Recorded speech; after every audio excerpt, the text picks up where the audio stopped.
In this episode of Investors and Operators, I am speaking with Sal Naro, the CIO and Senior Managing Director of Coherence Credit at Tiptree Advisors. Sal has over 4 decades of experience in the financial industry, particularly within the fixed income sector. Sal, we're going to cover a lot today. Everything from your view on the markets, your career, your life.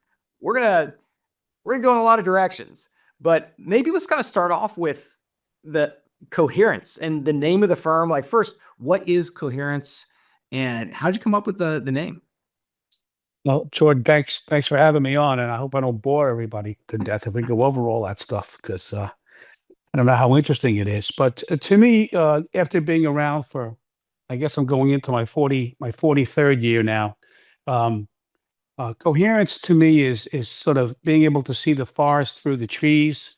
It's being able to understand many factors that are all operating at the same time. It's being able to keep your head where others are losing their head.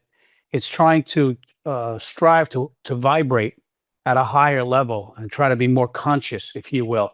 And so, in the investing world, the way we invest, there are many factors that are affecting our overall performance, and we try to take all those factors into account and then be proactive and actually be forward looking.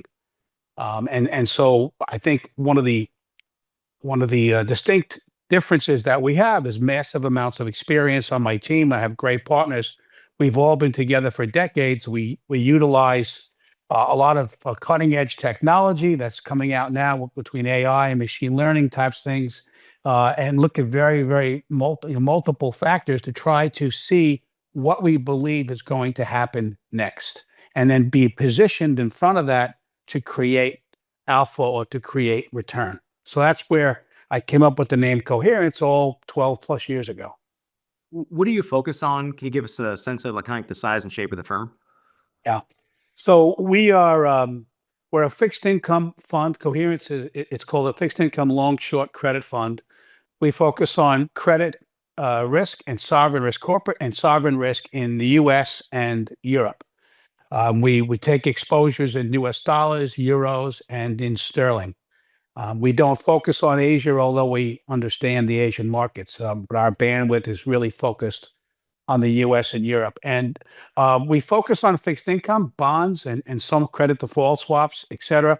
And I think what makes us different than most sort of fixed income funds is that we start everything with a global macro view. So we're not a macro fund, but we feel strongly that we need to understand the macros, how the central banks are driving policy, what the political environments are like, what geopolitical issues are affecting the markets or will affect the markets.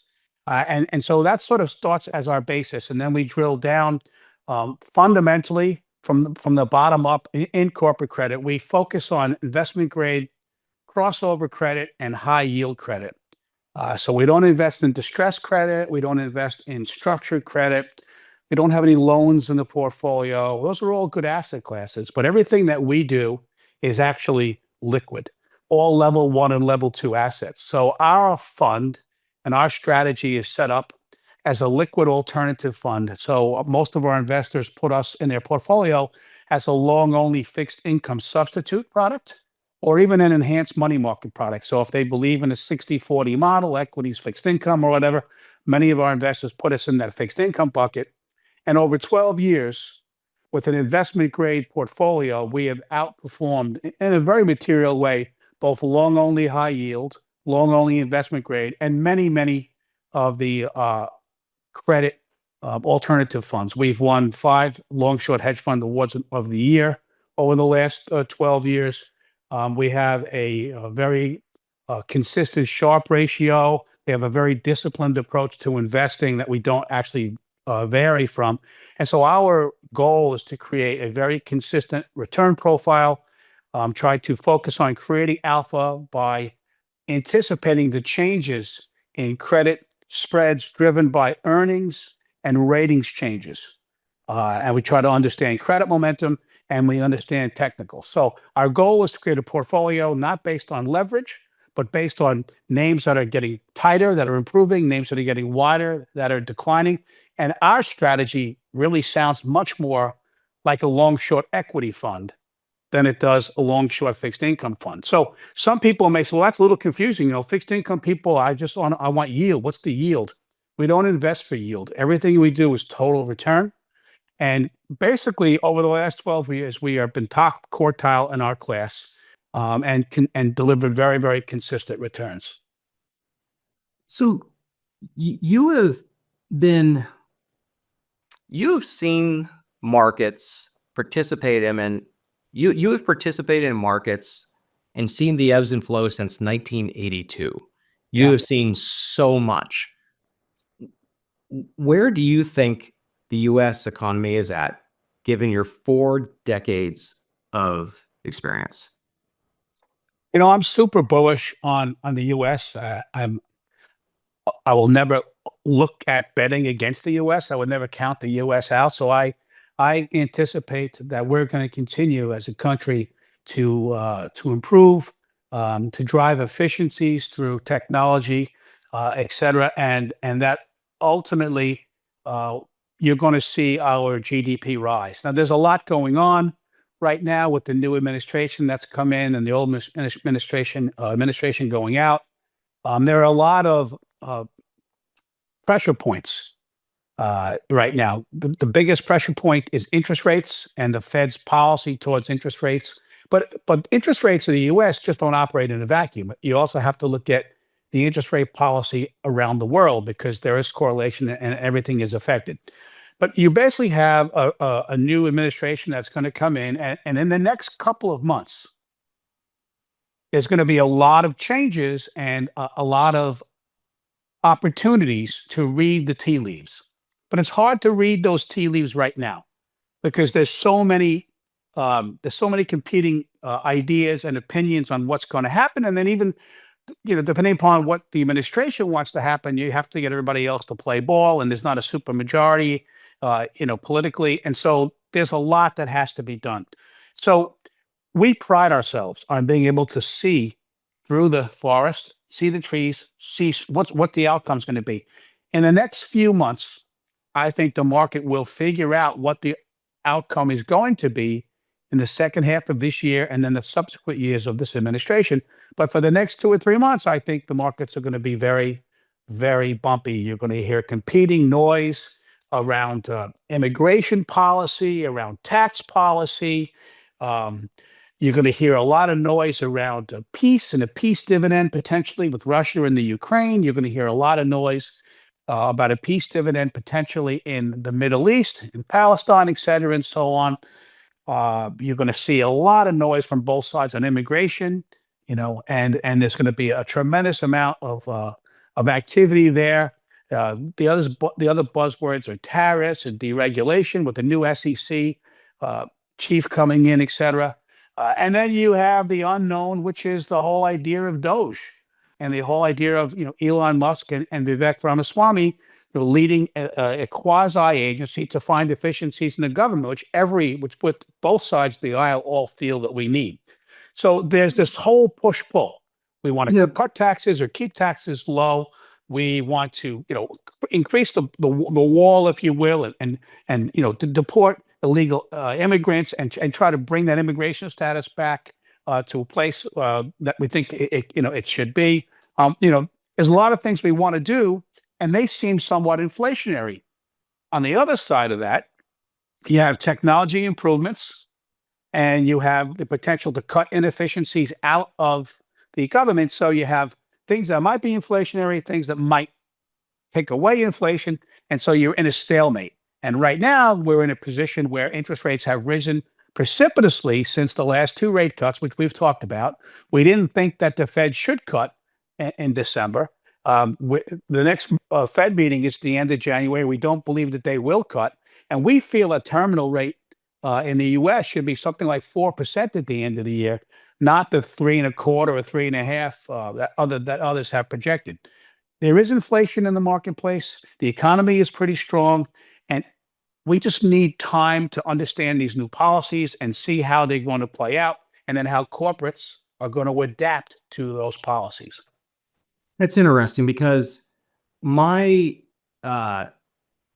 one of the themes that I've kind of felt is that there's optimism, even for people who did not vote for Trump. There's kind of been a turn in the past 30 to 60 days of optimism, everything from Elon launching rockets to, just this general sense that there's forward momentum. And it's kind of hard to put the finger on, why exactly that is. But Mike, I think the bear case is that it might be unfounded optimism because of Trump's unpredictability. And that I think one of the key parts about him is that he's so unpredictable that how can markets accurately price everything? When you say one thing and crazy tariffs, but does he actually believe that? Or is he just using that as a negotiation tactic? So the markets can't price things in because of the extreme level of unpredictability. You're absolutely correct. And here's why I'm comfortable in my view moving forward. I lived with that in the last administration. Hmm. And I would have argued that it would have been easier to manage money under Hillary Clinton's administration than his. And that was the case in the very beginning. It was very challenging. You'd have one secretary saying one thing, another secretary saying something else. But here's what I've found. I think that this administration this time understands how the game works, understands politics. I think he has appointed absolutely incredibly talented people into these potential cabinet roles. Not just the top line people, but the number 2 and 3 people as well. So the top line get a lot of comments, but there's others underneath that are really, really successful. Yeah. Business leaders that have built businesses. And I think the biggest thing is the biggest fear right now is unpredictability because he's super volatile and inflation is going to go crazy. But let's think about this. He was president. Inflation went down. We didn't have much. Price of oil plummeted, and we were in no wars. There were no wars. So if we take away the bluster of the art of the deal, I'm going to go invade the Panama Canal. He's not going to invade the Panama Canal. But what he's saying, his whole point is about reciprocation and reciprocal rights. He keeps saying that America shouldn't bend over backwards for others at this point if they're not going to give us equal access to their markets. All those years ago, China, we invited China into the World Trade Organization, and they were still looked at as a third world country until the last Trump administration.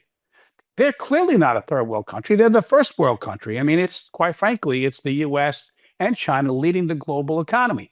So it's all about, hey, if we let you sell your products here, then we want to be able to sell our products there. If you want to come and buy 25,000 acres of farmland in the Midwest, why can't we buy farmland in Beijing or outside of Beijing? And obviously, we can't do that. So I think a lot of what he does is bluster and positioning.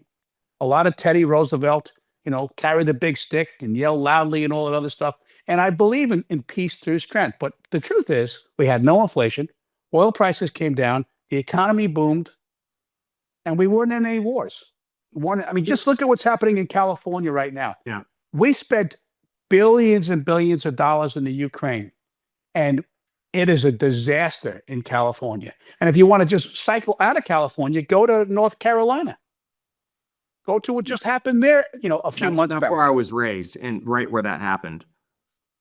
So look, we want to be the world leader. We want to do the right thing by people, but we have to do the right thing by ourselves. I've been around enough to know I feel a little bit like 1980 with Ronald Reagan again. That type of a little bit of real optimism again after. And listen, you don't have to be a Trump believer or not. I'm looking at everything across the board. I don't really take a political view.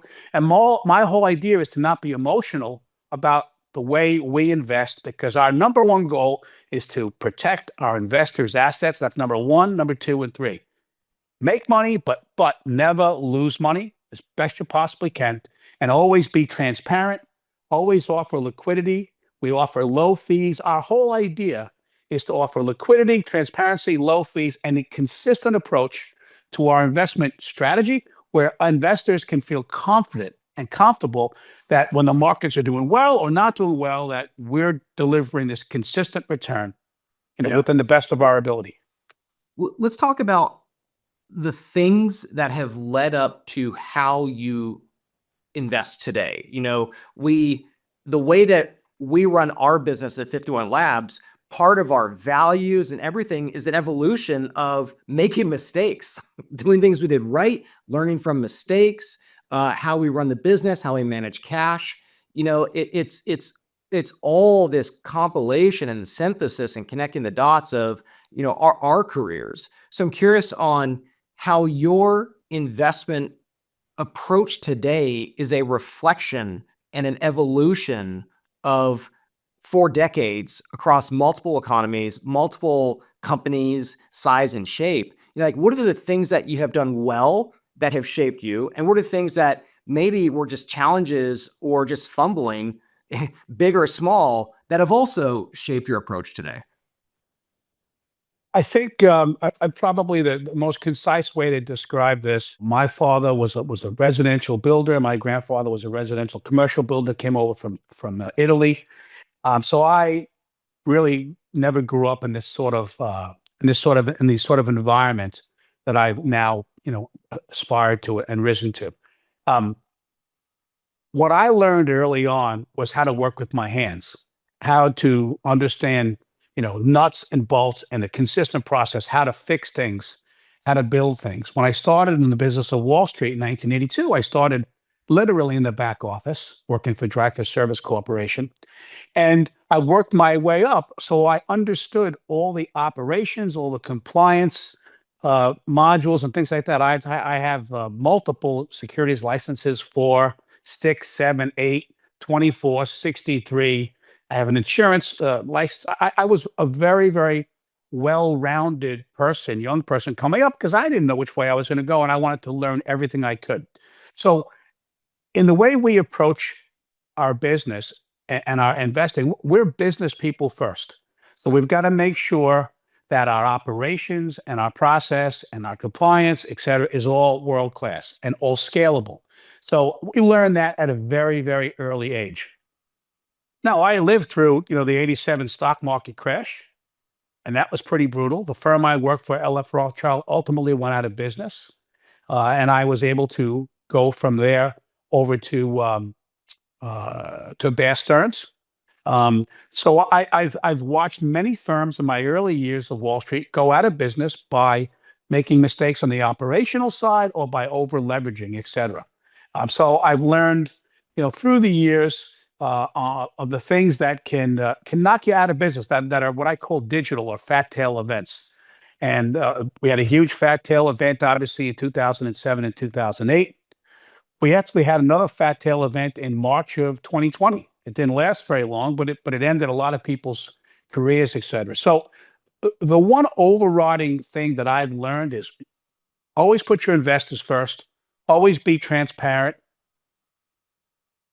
And in the things that I invest in, which is liquid stuff, Ace Greenberg used to always say, don't get emotionally attached to an investment. Don't own the best company in the worst industry. Try to understand the macros around the company. But if it's not working, get out. So we never average down. We don't double down. We don't triple down. We have no hubris when we invest. So we don't get bigger in any losing investment, whether it's a long investment or a short investment. And that has allowed us to have very marginal drawdowns throughout all these years. So if you cut your losses quickly and you let your gains run over any elongated period of time, you're going to outperform the market. So basically, I don't average down. I don't double down. I always look to understand what the downside is going to be. Remember when you were a kid, you were playing ball and your coach would say, let's say you're playing baseball or softball, you're playing second base, and your coach would say, okay, it's 1 out. And the ball gets hit to your left. What are you going to do? Well, you run here, you're going to catch the ball, you're going to throw to second base. You are always thinking multiple steps ahead. And that's what we do in investing. Now, today, we have the advantage of having outstanding technology, not just me and Coherence, but everybody. So you have algorithms and you have AI and other things that can help you simulate all of the different scenarios. But you always want to be thinking about what if, worst case scenario. And, you know, even if there were a 2 in 10 chance that things going to go really bad, you don't want to be that 2 in 10, right? So when you have a myriad of things to invest in and what you're investing in currently is not working, move on, move on. And that's what we do. When you talk about moving on, is there a time in your investing career where you made a big bet where you didn't move on, and then and that's why you learned this? No, no, I always moved on. And that's why I've been around for 40, 40 odd plus years. Now, I'm not going to say that I was always the best. I mean, I have lost money 3 different times in my 43-year career. But losing money, it happens. And, the thing is, what do you do when you lose money? What do you do when you're under duress? You have to have a process. You have to stick to your process. And you have to see it through to fruition. So to me, the number one thing you can do is just make a decision on what you want to do and then follow through. Do not hesitate.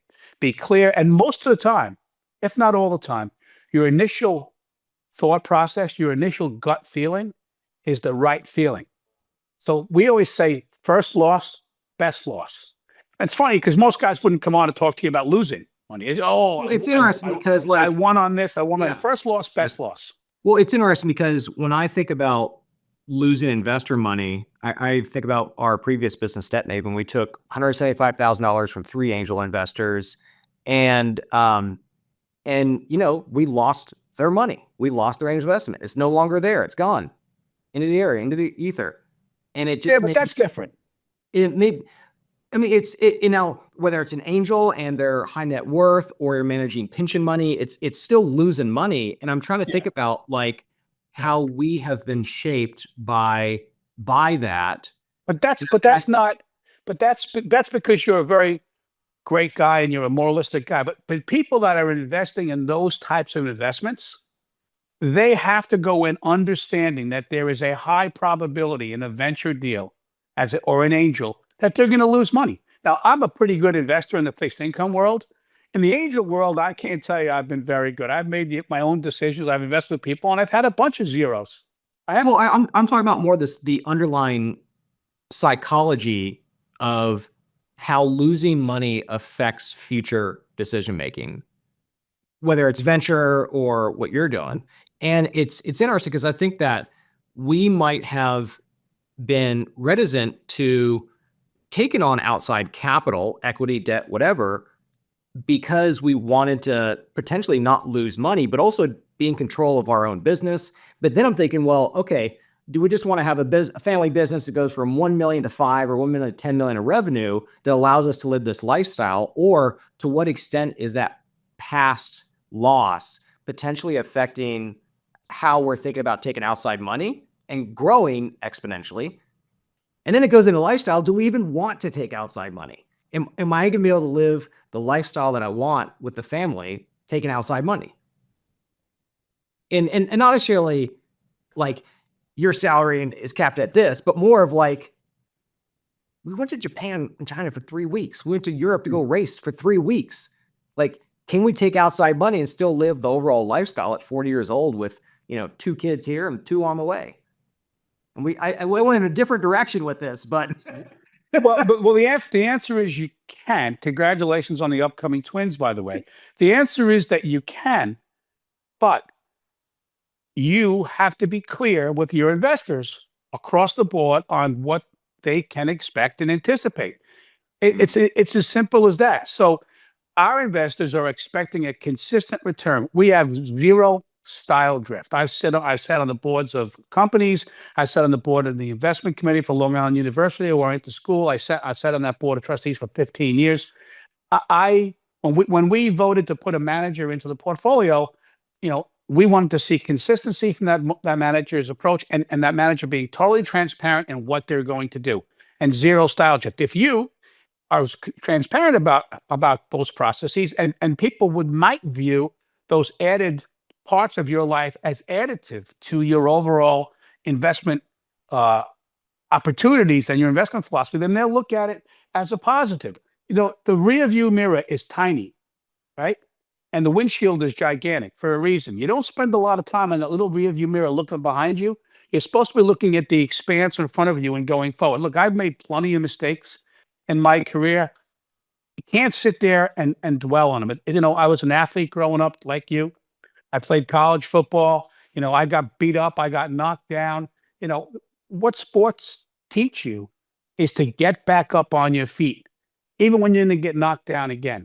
And that resiliency, that consistency, I think is a super important trait when you invest. So you have to have some level of, cognitive amnesia and be able to continue to move forward, following your process, because you're going to take losses. No, I said I only lost money in 3 years. I mean, in 3 years, not three times. Like, I lost money net. I think the number of months that I've lost money in my whole career, if I added all the months up, is maybe 18 months in all those years. But there have been some nasty, ugly drawdowns. I was involved in the '07 drawdown and things like that. You have to pull yourself up, make sure you take care of your investors, offer total transparency, be honest with people about what you're doing, and move forward. And if you can sell yourself that way, then people, I mean, these are supposed to be sophisticated investors. Technically, they're all supposed to be quibs, if you will, investing in our fund. And, you would think that that'd be the case in the private world and the venture world too. Sometimes it isn't, which is a whole another conversation that we could have another day, which flips me out. But the people are supposed to be sophisticated, understand the risks. And, past performance is no future indicator. That's what you have to put in all your liturgy. The answer is past performance should be a very good future indicator, because if that performance is driven by a process that you follow, that you might tweak from time to time, but you're transparent about it, then you should theoretically be able to deliver some type of consistent returns along those lines moving forward. And that's how people should be able to bet on you. Talk about '07. Would you learn from that whole experience in that chapter? Yeah, it was a tremendous learning experience, incredibly painful, quite frankly, for me and many others, because I had built my whole career around the idea of moving into the hedge fund world, and I had launched a hedge fund with another partner. We were co-managing partners, and we launched in the beginning of '06, end of '05, '06. We had a fantastic 18 months, and then '07 came, and '07 was a crazy time. There's a lot of things going on, and most of it was driven by leverage. And so you had AIG, you had GE Capital, you had Lehman Brothers, you had Bear Stearns, you had a lot of events out there that showed how over levered the system was. And it was a lot of it was driven by the fact that everybody should own a home in America. So let's get everybody to buy a house, and they can lever up, and then we'll take those mortgage loans and we're going to package them into structured securities, and then we're going to rate them, and then we're going to sell those tranches to others. And so there was this sort of strong, I don't want to use the word house of cards, but there was a lot of leverage built into the system. And we looked at both gross leverage and net leverage, but back in those days, I focused more on net leverage as opposed to gross. And so the net outcome, assuming everything moved in a certain way, but that's not actually what happened. 2007 moved into be not a credit crisis, but it became a funding crisis. And that's what drove the world really to a whole another level. There were two major money market funds that broke the buck. It's the first time that it ever happened. The reserve fund in the US and one of the funds, I have to remember, in Europe. At any rate, we saw where the market was going. We saw that there was a lot of over leverage in the system. We saw interest rates having to move, and we were very early on seeing what we believed the effects were going to be. Now, I ran a multi-strategy fund at the time, so there were 12 sub-strategies, and we utilized a lot of leverage, like a lot of the multi-strats do today. They're a lot better at it, I think, today than I was, probably. But it was a lot. They utilized a lot of leverage. There was a lot of moving parts and a lot of machines that sort of to figure out the balances and how cross margining would work. And the truth of the matter is that if the world really blows up, everything correlation goes to one. And that's exactly what happened. And so when that happens, people have to delever. And so they sell what they can, not what they should. It's kind of the definition of negative selection. And so if you sell what you can, not what you should, and you're selling down your portfolio, et cetera, what do you end up being left with? The absolute worst stuff. The stuff that's not marked to marketable, the stuff that's illiquid. And that's what you had with Lehman and all the legacy positions and everything else. That's why a tremendous amount of funds had to lock down and go into unwind and all those types of things. So we saw it early. We started delevering and cutting our risk really early, way ahead of the market. And ultimately, through that process in time, some other things came up that I learned. Now, I didn't structure my firm the right way. My partner and I were 50-50 partners. That was a mistake. Neither one of us could make the final decision. We each had a veto. And so somebody at the end of the day has to be accountable. Now, if your rule of law is it's a majority and you have 5 people, at least there's an accountability mechanism. But we didn't do that. We made a mistake. And that really hurt us. It's okay to structure it, the equity maybe the same, but there should have been a clear decision maker of, yes, we're 50-50, but I am or you are the decision maker. Correct. And that really was a mistake. The other mistake was that we never had a buy-sell agreement set up in our partnership. So if he wanted me to leave or I wanted him to leave or we wanted to break up, we would have a mechanism to do that. We didn't have that. We structurally made those 2 mistakes. Plus we used, I think, too much gross leverage. I mean, we didn't lose more than many, but we couldn't really recover between us as partners through the whole process of that sort of, cataclysmic 2007 to 2008 decline. So we actually announced that we were going to close our fund, the Sailfish Fund and the company. We announced we were going to close in January of 2008, and we had the entire company unwound by September of 2008. Through that period of time, we honored all our redemptions. We never had a margin call we couldn't make. We expedited return of capital to our investors. We cut our fees.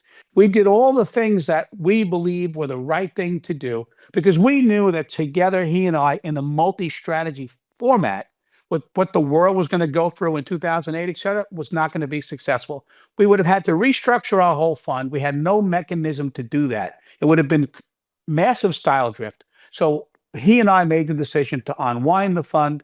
He left. I unwound everything with my partners, got everybody's money back by the end of September of that year. And so that was a very challenging time, a very depressing thing. But ultimately, we gave people their money back so quickly that they got hit in the next level of debacle that took place in 2008. And so some people were unhappy that we didn't give them a chance to make their money back. Other people were unhappy that, that we gave them their money back so quickly and then they lost it all in the full debacle of 2008. If you started investing with us from day one and you were there till the end, you basically broke even. That's not something I'm proud of. I would have liked to have done a lot better than that, but I am proud of the way that we were able to be transparent with our investors. We never had, we passed an SEC audit. We get everybody their money back in a timely fashion, and we learned a lot. And what that taught me moving forward is I'm never going to be in a position again where I'm not in control. I love my partners, but somebody has to have the final say. Period. End of story. And it also taught me that my process about cutting risk quickly and early is the right thing to do. You always want to live to fight another day. And here we are many, many, many, many years later, a top quartile manager. My team has been around me. Most of the guys have been around me for the whole 12 years we've been together at the Coherence. So we must be doing something right as a team.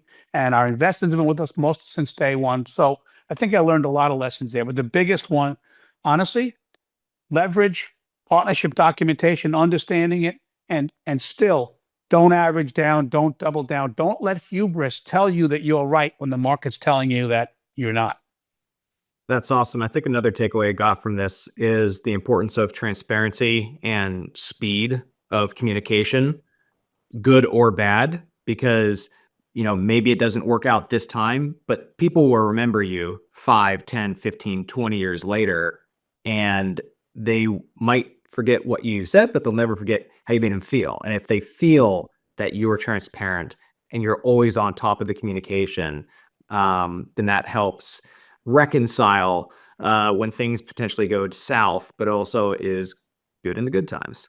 Managing people's money is an honor. And people work hard for their money. And you as a money manager might think it's a bit obscure if it's a fund of funds or a pension. Like you don't know Tom Jones on the other side. But there's a family on the other side of that. There's a mother, a father, kids, their school education. This is kind of like a really sacred thing. And you shouldn't take it lightly. And I don't think a lot of people do. To us, it is a true honor to be able to manage other people's money alongside ours. And in order to do that, you have to be honest and transparent. And even when you're wrong, I'm wrong, I'm on to the next, I'm out. I'm wrong, I'm going to get bigger because I know longer term, I know I'm going to be right. I was at Bear Stearns. We were one of the major prime brokers for long-term capital. Long-term capital had the brightest, most brilliant people in the world working with them. Nobel laureates, the whole thing, right?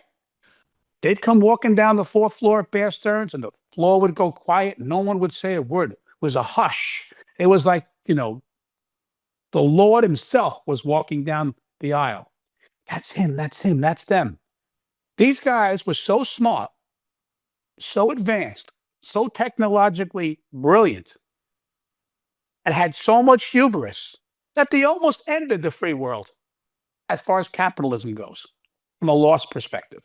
If the federal government didn't jump in and put together a rescue plan, the cataclysmic event we had would have been lights out. So just because you're brilliant, just because you're smart, it doesn't mean that you don't have to recognize what the market's telling you. And when you're wrong, you have to say, I'm wrong, and it's time to move on. Shifting gears a little bit, where are you from? What's your story? Tell me about growing up. Long Island. From Long Island, I have three children. I have 5 grandchildren. I've been married just almost 40 years now. Met my wife in college at CW Post Long Island University, where I sat on the board for many years. I was a scholarship athlete there. I played football. And I owe that school a lot. I spent a lot of time doing things at the school. And so that was my background. How would people have described you in high school? Overachiever, too small, too slow, not smart enough. But that's always been the case, right? Kind of always had a chip on my shoulder. Always had a chip on my shoulder, but somehow, look, I always wanted to prove. I always had something to prove. I wanted to prove to my dad, that I was worthy of him, and he was the clearest mentor of my life. He taught me everything that I needed to know about how to be a man, how to be a husband, how to be a father. Your kids look at you and they look at the way you treat your wife, and you look at the way you treat your friends, and they learn from watching you how you treat others as much as they learn from reading or listening to stuff, or now with the social media stuff and everything else. So he taught me how to be, a good person from that perspective, and always ask questions and never take things for granted. Never take an opportunity for granted, or never even take something that you think is obvious for granted. That's clearly black. Well, if you look at it in a certain light, it may not be black. It may be brown. So make sure you explore it enough to understand what the color really is. Are your parents both from Italy? My parents are both second generation. So their parents were born in Italy. They were born here. And I had the good fortune, because of that, to be able to go out and get Italian passports. So my wife and all my kids carry an Italian passport from the little village of the town called San Fratello that my father and his side of the family came from. What did you think that you were going to be when you were in high school or college? Well, in high school, I thought I was going to be a cop or a gym teacher. Those are the two things I wanted to do. I was an athlete. From the time I could walk, I played ball, baseball, football, basketball, captain of my team, all that stuff, at all those levels. I was a martial artist like you. What did you I, do? st- I started studying Taekwondo when I was 12.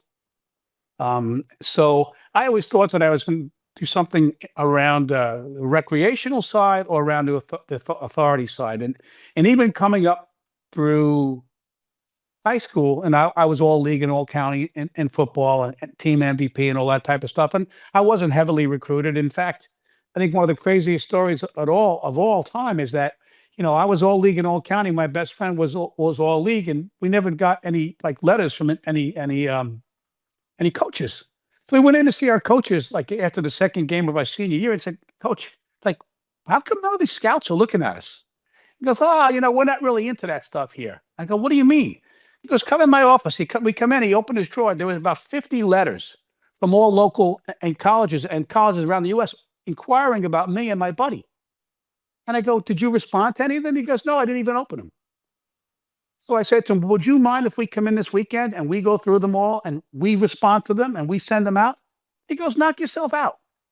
So my friend and I came into the school on the weekend, went through all the letters that were recruiting us. He was a linebacker, I was a running back. We filled them all out and we sent them all out to all the coaches. He ended up getting a scholarship at Boston University. He's a retired New York City sergeant, just a tremendous guy. Became a lawyer after he retired, so he's a defense attorney. Go figure. And I've had the career that I've had, and we had to actually go and get ourselves recruited because our coaches were like, whatever. So never take no for an answer. Always ask questions. Be persistent. And sort of, you don't ask, you don't get. Right. So that's kind of been the story of my life. I love it. How do you stay married for 40 years? From day one, I insisted that my wife understand the language of Wall Street.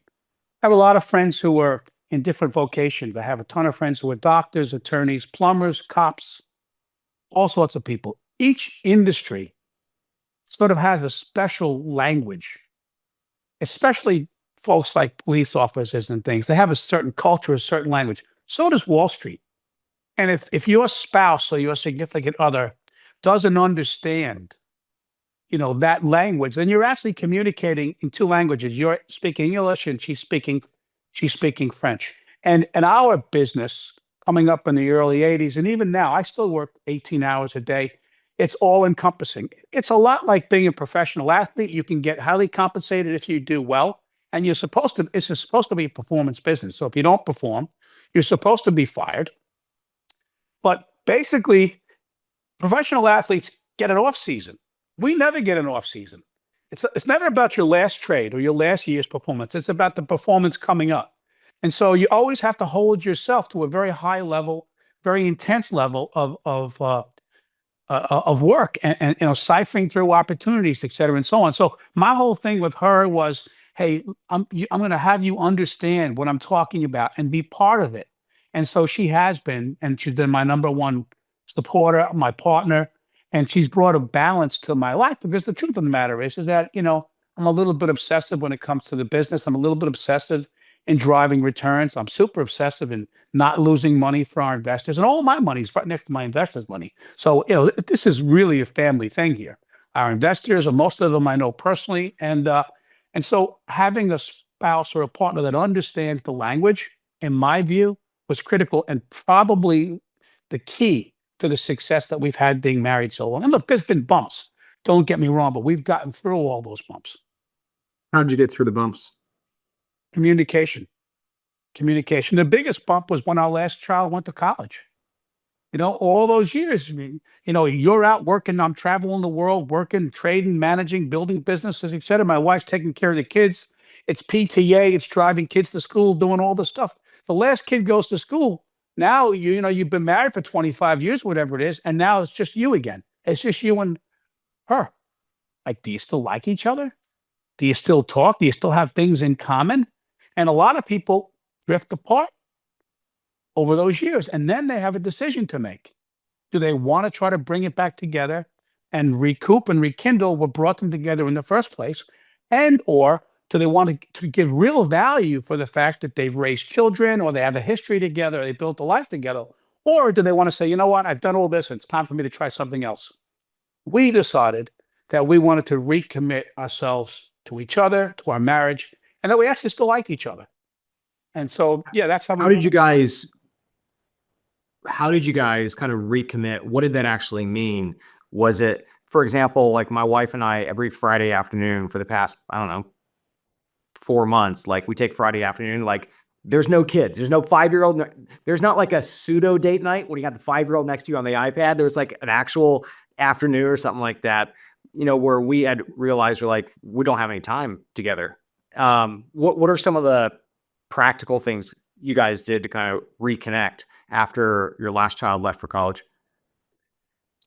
You know, I would say that one of the things that my parents taught me um, was that you have to carve out time for your spouse, even above your own kids. And so you can't put yourself in a position where your children uh, get in between the two spouses, and you have to choose. Um, I've always chosen my spouse first. That might sound cruel. It might sound cold. I'm sorry if it does, but I love my kids. I love my grandchildren, but I choose my spouse first. That's my partner. And so that commitment and remaking that commitment with each other, because she did the same thing, has allowed us to move forward. And I also think it sent the right message to our children about what they should be looking for in a partner or a spouse. At the end of the day, our view is that your spouse or your partner should actually bring out the best in you and make you a better person. There we go. I think that's a fantastic bow to wrap on this. I appreciate you taking the time for this. And I probably go on for another 4 or 5 hours just asking you a million questions about business and family and everything in between. Thank you so much for taking the time to do this. This is awesome. Thank you for the opportunity to speak. And again, congratulations on your growing family. Thanks so much.